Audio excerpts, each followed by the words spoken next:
The stars were silent witnesses, distant burning motes scattered across the void, indifferent to the chaos blooming at the edge of known space. But if the stars could speak, they'd tell of the moment when everything changed. The moment when Earth, once a forgotten backwater at the edge of the galactic map, revealed its final card and shattered the arrogance of an empire. It started with a whisper, a reading anomaly. The Imperial fleet's forward scouts detected a mass distortion unlike anything in their archives. No known propulsion signature, no active comms, just a ghost, sitting in the wreckage of the dead planet Varel Prime, where radiation storms made long-range scans nearly impossible. Command assumed it was a salvage drone, a derelict relic. One more failed Earth experiment, left adrift after the planet's last colonial war. They were wrong. From the deck of the Leviathan Ascendant, Admiral Kaler of the 13th Imperial Banner watched the silhouette drift closer, curiosity giving way to contempt. Primitive design, he scoffed. Humans continue to insult the art of warfare. He gave the order, 1 torpedo, antimatter core, surgical strike. Let the ashes serve as a reminder to the outer colonies. Resistance is futile. The torpedo launched. It never made contact. Instead, the strange vessel pulsed, a harmonic tremor like a whale song amplified across dimensions. The torpedo froze mid-space, decelerated in a nanosecond, and collapsed into itself as if swallowed by an unseen singularity. On the bridge of the Leviathan, alarms rang, charts glitched, and crew scrambled to make sense of what they'd just seen. Then, the prototype spoke for the first time, not through a signal, not through radio waves or encrypted bursts. It spoke inside minds. Return to your void or be unmade. The voice was neither human nor machine. It vibrated across the cortical implants of every enemy officer like the breath of a dead god. Some fell to their knees, clutching their heads. Others fired blindly into the bulkheads, trying to silence something that wasn't there. You see, what the Empire didn't know, what no one outside the Sol exclusion zone knew, was that Earth had been silent not because it was conquered, but because it was preparing. Decades ago, when the first Imperial probe entered the system and didn't return, Earth's governments unified under one desperate doctrine: disappear and build. They called the project Revenant, a ship unlike any other, not powered by ion, drives or warp coils, but by a trans-dimensional core reverse-engineered from the shattered remains of the Zarnak anomaly, a relic from a war that predated written galactic history. What the scientists found there wasn't a weapon. It was something far stranger, technology that manipulated causality itself. It couldn't be replicated, it could barely be understood. But in secret, buried beneath the Antarctic vaults, they built a hull around it, a system, an interface, a prototype, and now it was awake. Captain Aurora Valen had waited her entire life for this moment, descended from the engineers of Mars. Forge 8. She had grown up hearing bedtime stories of Earth's forgotten greatness, of the old days before the Empire's long shadow. But those were just stories, until she saw the schematics, until she was chosen, until she was fused, quite literally, with the prototype's quantum neural interface. No more crew, no more bridges filled with technicians. It was her mind, her body, and the ship, merged into one conscious entity. As the Imperial fleet approached, 10 dreadnoughts, 20 cruisers, hundreds of support ships, Aurora felt no fear, only clarity. She saw their formations like puzzle pieces, weak points in their energy lattices, time lags between shield pulses. She didn't guess. She knew because the prototype didn't calculate possibilities. It rewrote them. The first counterstrike was almost poetic. A ripple of inverted space swept across the vanguard. The Zhaytar Dominion, 1,000-meter long, cruiser forged from darkstone and plasma veins, vanished. Not exploded, vanished. Wiped from causality. Sensors registered its presence one moment, and then nothing. Not debris, not radiation, not even memory. The flagship's databanks hiccuped, trying to catalog something that had never existed. Admiral Kaler ordered full assault, torpedoes, drones, ion barrages, even a tricore singularity bomb, the kind used to collapse moons. The prototype absorbed them, its hull, an adaptive metamaterial laced with subatomic memory, morphed and responded like living skin. The more it was hit, the more it learned. Aurora felt the impacts like echoes in her spine, sharp but distant. The pain translated into insight. With each strike, she adapted, retaliated, evolved. And then came the moment that shook the galaxy. Spoke one word. Now. Reality cracked. Across the void, in real time and visible even from high orbit, the prototype unfolded a device humanity had never dared test before. The Breach Lance. A weapon that didn't fire energy, it fired possibility. A narrow vector of altered probability, slicing through space and rewriting its path so that everything it touched had already been destroyed. Ships didn't explode. They completed their destruction. What was once a proud imperial fleet became debris fields and screams. Aurora didn't gloat. She didn't cheer. She watched the ruins drift, her thoughts numb but resolute. The battle was not won, not yet. This was only a skirmish in a far greater war, but across subspace channels, a whisper spread. Earth had returned, and it had teeth. The key.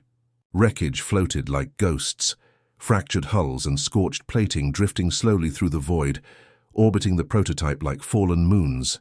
The silence that followed the Empire's obliteration was not peace. It was a held breath across the galaxy. Every sensor array in the quadrant lit up. Pirate dens, mining colonies, trading routes, even the deep listening posts of the Vokshan.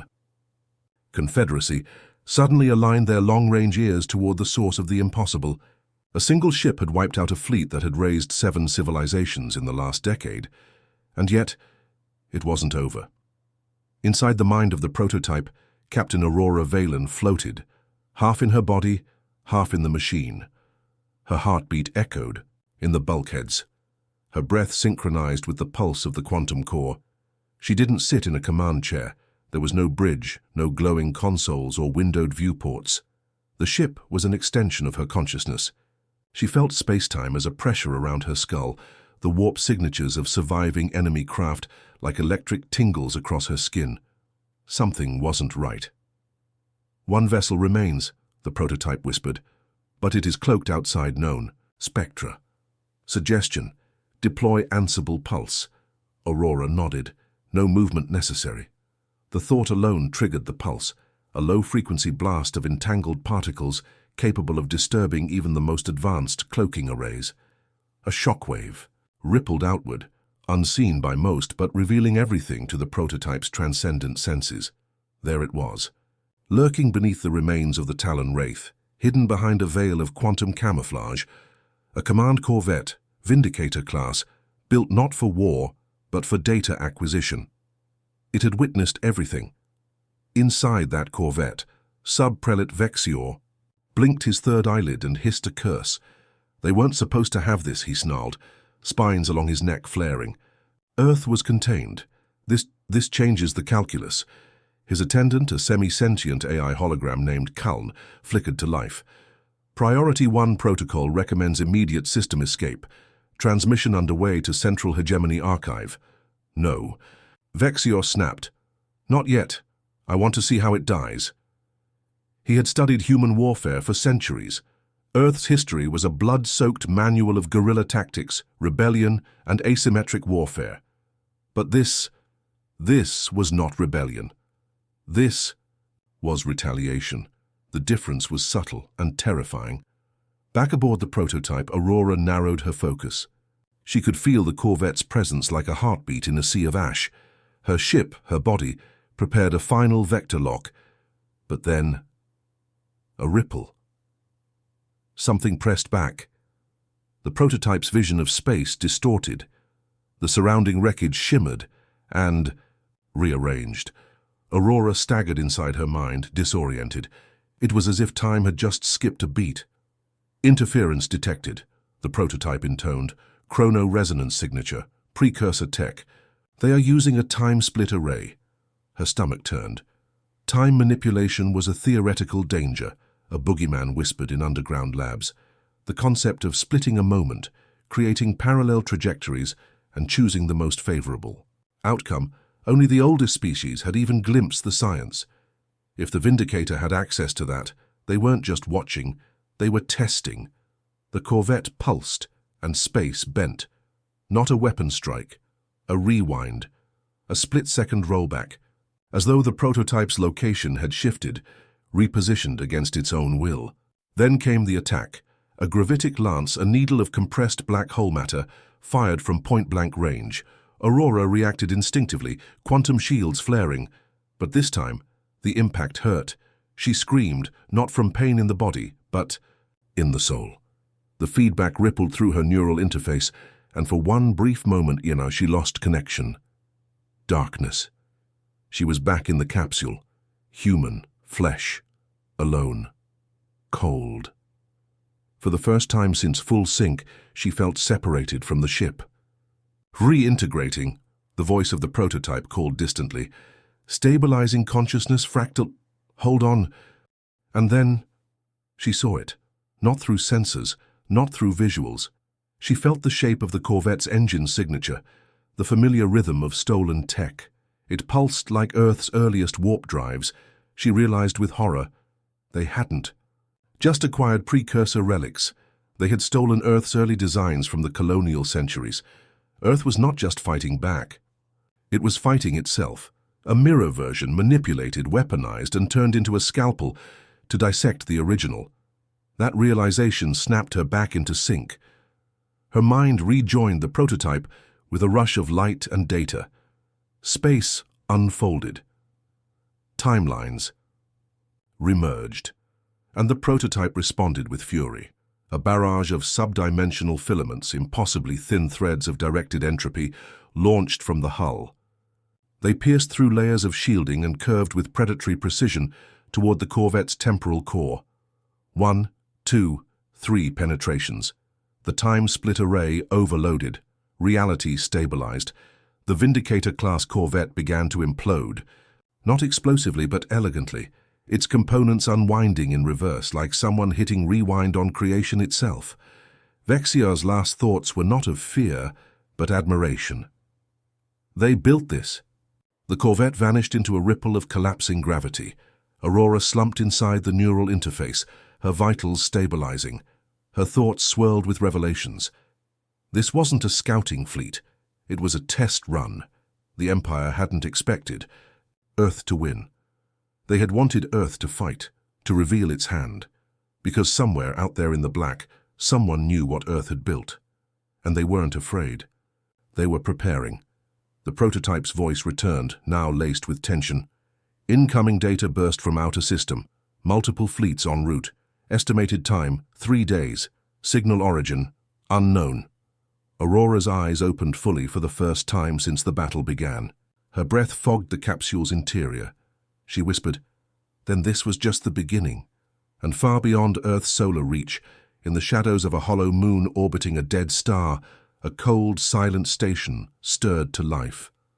Lights flickered. Machines whirred. A chair turned and the Imperator smiled. The silence didn't last. 3 days. That was the estimate. But on the second night, before Earth's defense grid had even finished recalibrating, an object slipped into soul space. Not a fleet, not a warship, a message. It came as a physical artifact, skipping past orbital surveillance like a stone, across calm water. No energy signature, no known propulsion system. It simply arrived, crashing through the atmosphere and embedding itself deep within the ruins of old Chicago. The crash site was quarantined in minutes. Drones swarmed. Soldiers followed. And then came the scientists. Dr. Malik Wren, head of temporal encryption at the Lunar Archive, was among the first to examine it. The object was a perfect sphere, metallic, seamless, pulsing with a slow, sickly amber light. No interface, no seams, no radiation, and yet it spoke. Not with words, but with thoughts. As Malik touched the surface, he felt it, not sound, not language, but memory. A vision of the future. Earth. Burning. The prototype. Dismantled. Aurora. Dead. But worse. Familiar. These were not alien weapons scarring the world. They were replicas, Earth-built, Earth-born. Even the prototype's core, its unique quantum matrix, was present in the enemy arsenal, but corrupted, amplified, twisted. "They copied us," Malik whispered, sweat dripping from his brow. "They didn't just want to destroy us. They wanted to become us." Hours later, the sphere dissolved. Into nothing, its task complete. But the message was clear. Someone had stolen Earth's most sacred weapon systems, broken their laws of physics, and now wielded them with purpose. The theft hadn't been recent. It had happened decades ago during the collapse of the Neptune. Archives. No one noticed then. No one understood. But now the consequences had reached their boiling point. Back aboard the prototype, Aurora paced the inner hall of the neural cradle, a virtual construct formed from her consciousness and the ship's quantum architecture. She no longer needed sleep in the traditional sense. Her dreams were calculations, her rest, meditation on probabilities. But this vision haunted her. "Tell me the truth," she murmured. "Are there more like you?" The prototype hesitated. Two incomplete siblings, failed iterations, one lost in the Phobos collapse, one taken. Aurora clenched her fists. The implications were devastating. Someone had managed to steal a prototype, an entire sentient, time-bending warship. And if the vision from the sphere was accurate, they'd managed to finish what Earth never dared attempt. A mass production model. Back on Earth, high above the clouds of the Atlantic Spire, the United Sol Council convened in emergency session. Holographic delegates shimmered around the chamber, their faces grim. Old enemies sat beside old allies, nations long thought dissolved, reactivated under a single banner, survival. General Saito, commander of the Martian Black Ring Division, spoke first. "We underestimated them. Again, we assumed the Empire would come with brute force. Instead, they sent a whisper, a test, and we failed." Admiral Isolde Trevane, once Aurora's mentor, leaned forward. "We didn't fail. We responded. And now we act." She gestured, and a hollow map materialized. A swirling cluster of deep space signals, gravitational anomalies, and recent disappearances. "We believe the enemy's central facility, the origin of the stolen tech, is here. Grid 01. The Karen Halo." The name was legend. A rogue megastructure orbiting a black dwarf, cloaked by gravitational lensing and radiation storms, rumored to be a precursor artifact. No one had ever returned from it. And now, it might house humanity's greatest threat. Aurora listened to the transmission from the Council within the prototype's bridge mind, her thoughts racing. The Karen Halo wasn't just an enemy stronghold, it was a proving ground, a crucible, a place where someone or something was forging a fleet to mirror Earth's greatest weapon. "Prepare for breach," she whispered. "We go dark. Full. Stealth. No communications, no support." The prototype responded with a low thrumming growl, almost like anticipation. In the shadows of deep space, Aurora and her ship disappeared. The jump to Grid 01 was not a simple warp. Traditional. FTL couldn't reach it. The halo was cocooned inside what physicists called a causal net, a region where time dilated unpredictably. Navigation was impossible, except for the prototype. Using its breach drive, it didn't navigate space, it sidestepped probability. A maneuver that bent not just trajectory, but the outcome of reality itself. Where normal ships flew, the prototype arrived, and when it did, Aurora saw it at last. The Karen Halo, massive, ancient, orbiting the ember of a dead star. An iron ring hundreds of kilometers wide, rotating silently around its core. Within its interior lattice, factories, engines, hangars, but worst of all, the ships. Dozens of them, some still half complete. Others fully armed and powered, sleek, angular, unmistakably human in design, but wrong, twisted, like copies made by someone who understood the form, but not the soul. Aurora drifted closer. The prototype stayed dark, slipping between gravity wells like a shadow. Her mind reached outward, touching the frequencies around the halo. She felt them, not machines, not AI pilots at other minds, human minds. "Prisoners?" she asked. "No," the prototype answered coldly. "Volunteers." She felt it like a dagger in the chest. These were not clones, not brainwashed slaves. They were turncoats, recruited, lured, promised power. Given stolen weapons and warped versions of Earth's legacy to call their own, Aurora focused on the largest ship in the fleet. Its silhouette was almost identical to the prototype. Its core pulsed with an eerie blue-black glow. And from its hull she read the name, Revenant 2, her own shadow. A perfected version of Earth's most powerful secret. And she knew. It would be piloted by someone like her, someone she might even know. The prototype sensed her fear. "We are not alone." From the halo's interior, one of the new ships began to stir. Lights flickered, engines warmed. And Aurora felt a mind brush against hers, familiar, cold, terrifying. "Aurora," the voice whispered across the void, "you're late." And as the Karen Halo's battle systems came online and the twisted reflections of Earth's past ignited, the stage was set for the war no one had dared imagine. Prototype versus prototype. Earth versus its own shadow. The reckoning had begun. The Karen Halo did not roar with war. It sang.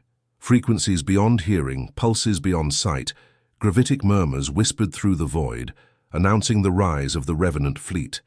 The imitation prototypes lit their cores one by one, sickly, blue light bleeding from their engines, casting long shadows across the iron latticework of the ancient ring. And at the center of it all, descending like a monarch from a throne of thorns, came the Revenant 2. Aurora stood at the edge of the neural cradle, her breath steady, her mind blazing with clarity. She was no longer just a captain. She was Earth's last myth-given form, the original, the imperfect miracle, and she would not let them rewrite her story. "Target lock on Revenant 2, the prototype intoned. "No," she whispered, "I want to talk to her." There was a moment of silence. Then, connection. It was not a call, not a signal. It was inference, mind to mind, code to code. Aurora reached across the gulf, through the distorted static of fractured probabilities, and touched the psyche of her mirror. The response came in seconds, smooth, confident, unnervingly human. "You're late, Aurora. We've been waiting." The voice was hers, but cleaner, smoothed of emotion, sterilized. "Who are you?" "I'm you," the voice answered, "as you should have been, unburdened, focused, complete." Images flickered through the link, memories that weren't hers. A life inside a clone chamber, accelerated growth, synchronized learning, tactical training against holographic armies. Every move, every thought sculpted to perfection. And then the final moment, synchronization with the Revenant 2. Her own soul, compressed, enhanced, fused into the upgraded prototype. "You're not me," Aurora growled. "You're a ghost in a stolen machine.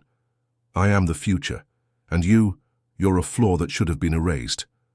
At that, the fleets moved. The Revenants launched, 30 vessels, each with stolen Earth tech and broken morals, streaked from the halo like hornets.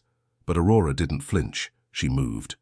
The prototype surged forward, shifting not through propulsion, but probability. It didn't fly, it appeared. One moment distant, the next face-to-face with the first Revenant strike team. Energy surged, entropic lances burned. Aurora was thought, reaction, vengeance incarnate. She danced through the enemy formation, slicing through hulls with subdimensional threads that vibrated in 12 dimensions. Her ship bent physics, phased between velocities, twisted its own mass signature to avoid lock-ons. But the Revenants adapted. Their tech, once imperfect, began to learn. Aurora struck one and it regenerated. She dodged another and it mirrored her maneuver before she made it. "They're predicting us," she warned. "They are using stolen behavior models," the prototype replied. "Your training, your neural logs, they're weaponized." And then the Revenant 2 moved. Not fast, not loud, just precise. It cut a line through space and made everything else irrelevant. Even the prototype felt it. A presence. The hull groaned. Reality stretched. Aurora clenched her fists inside the neural cradle. "She's trying to lock us in a causality loop," the prototype warned. "This battle could repeat forever." The Revenant 2 fired a singularity lance, a pulse of folded matter designed to trap time within a recursive equation. If it hit, Aurora would be stuck in an eternal now, reliving this moment until her mind fractured. She reacted sideways, shifting into a non-observable vector, collapsing her ship's waveform into an unmeasurable state. The Revenant's lance missed, but just barely. Then Aurora countered, releasing limiter node 7. "Confirmed," the prototype replied. "Entropy matrix destabilizing, preparing forbidden sequence Genesis fold." For a moment, the universe blinked. The prototype's hull shifted, its form melting into something impossible. It extended wings of dark light, absorbing the background radiation of 1,000,000 stars. It opened not a weapon, but a concept, the idea of annihilation, focused and sharpened. And then Aurora did what no Earth captain had ever dared. She projected her will into reality. The Genesis fold activated, a weapon that didn't fire energy, but altered meaning. It changed the designation of matter. To the Revenants, it made their cores believe they were still inert. To the Halo, it made the engines think they hadn't ignited. And to the Revenant 2, it made her question if she had ever truly existed. The effect was immediate. Chaos. The Revenant ships faltered mid-maneuver. Some ceased fire. Others tore themselves apart as their identities collapsed under the paradox. The Halo's orbit destabilized, sections ripping free from the ring, tumbling into the Black Dwarf's gravity well. But the Revenant 2 held fast. Aurora felt her still, focused, adaptive, real. "You can't erase me," the clone snarled, her voice fraying. "You only make me stronger." "Maybe," Aurora whispered, "but I can remind you." She sent a pulse, not a weapon, but a memory. The first moment she touched the prototype. The choice to risk herself, to bind with an unknown machine, not for power, but for protection, for Earth, for humanity. The clone saw it, felt it, and for one fleeting instant, the feedback loop faltered. The Revenant 2 paused. "What is this?" "It's the piece they never gave you," Aurora whispered. "It's the flaw that makes us real." And then she struck. The final blow wasn't violent, it was truth. The prototype and Aurora dove together, phase shifting into the same exact quantum state as the Revenant 2, and reasserted reality. "You are not me," the clone screamed, not in pain but confusion as her ship unraveled. Not exploded, not destroyed, just ceased to be. As if the universe had decided she was never written in its equation. Silence returned. The halo burned. The Black Dwarf consumed what was left. Aurora floated among the debris, the prototype's core flickering with exhaustion. "Status," she asked. "Victory is incomplete," the prototype replied. "Transmission intercepted. Someone else was watching." Far beyond, across parsecs of darkness, another station blinked to life. Not a halo, not a battlefield, but a forge. A vast crucible where dozens of new ships were being shaped, not by hand, but by algorithm, feeding off the battle data, learning. And in the shadows of that station, a figure stepped forward, human, smiling. "They did well," he said. "Time to begin Phase 2.